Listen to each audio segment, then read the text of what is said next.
Broadcasting live from the True Crime Today studios to the world. This is Murder in the Morning with Tony Bruschi and Stacey Cole. From the Hit Killers Podcast, Murder in the Morning. So what is going to happen with the Menendez brothers? It's been a lot of back and forth ever since around Thanksgiving and the election and the new DA coming in. And is one going to be released? Are they both going to be released? Is nobody going to be released? Are they going to look at this case? Are they going to throw it back? There's a lot of questions. So here's what's going on. The Los Angeles County District Attorney, Nathan Hochman, he's now the DA, met with the relatives of Erik and Lyle Menendez as part of an ongoing review of this case. No decision has been made. The family and advocates for the brothers are hopeful for progress towards their release. So they sat down. They heard their thoughts, their concerns, all of that. Saying, quote here, "When I came into office, I committed to reviewing all the facts of this case," Hochman said.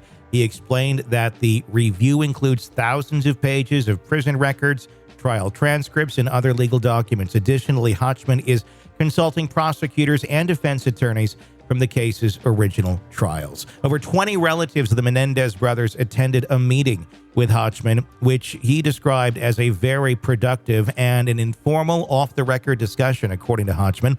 The family shared their perspectives and hopes for the brothers' release. Cousin Anna Maria. I think, yeah, that's a simple one. I was screwing that up myself. Cousin Anna Maria. I don't think I've ever seen that on paper.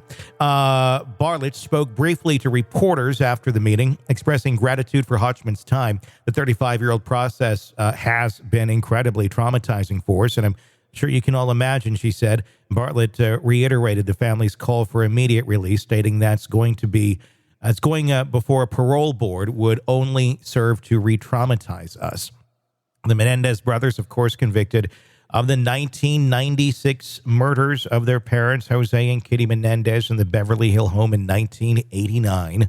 Well, the defense argued that the brothers acted in self-defense after years of sexual abuse by their father. Prosecutors contended they were motivated by financial gain. Lyle and Erik, aged 21 and 18 at the time of the crime, were sentenced to 2 consecutive life terms without parole.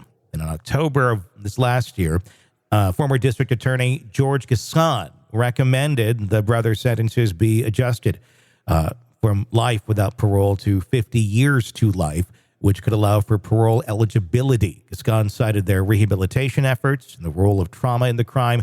However, Hochman, who succeeded Gascon, is still reviewing the case and still has not endorsed his predecessor's recommendation.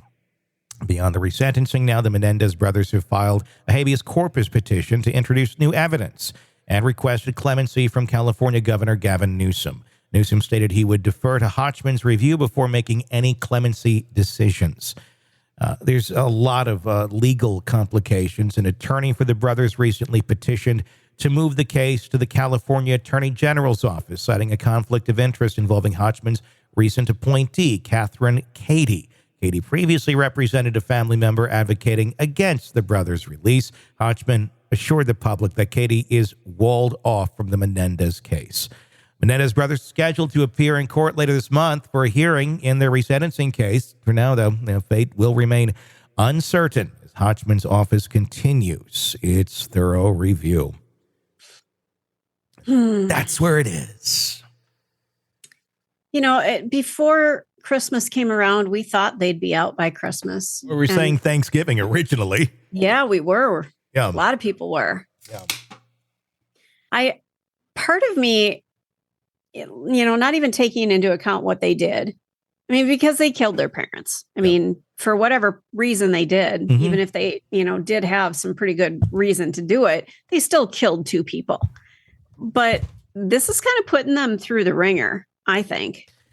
Will they or won't they? This is tough. This is bureaucracy at its finest. I mean, this doesn't have to. I mean, go ahead, take your time. But to me, if you have one government official say, "Hey, here's where, while I'm in power, this is my decision on this case and where it should be going," then you got to honor that because they made that choice while they were in that position. It's not like you can go back and unpardon people and shit. Yeah. So but then you get political things that get in there where, I mean, look at how we have, filibustering for like Supreme Court justices and all the shit that we see, all these theatrics, all these backhanded tactics that basically just take advantage of obscure rules to win the game.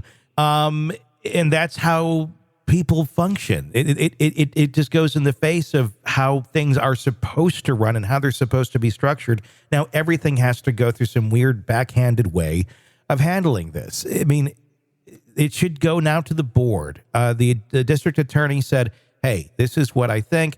Now it should continue on. It shouldn't have to be reviewed by another district attorney. The decision's done.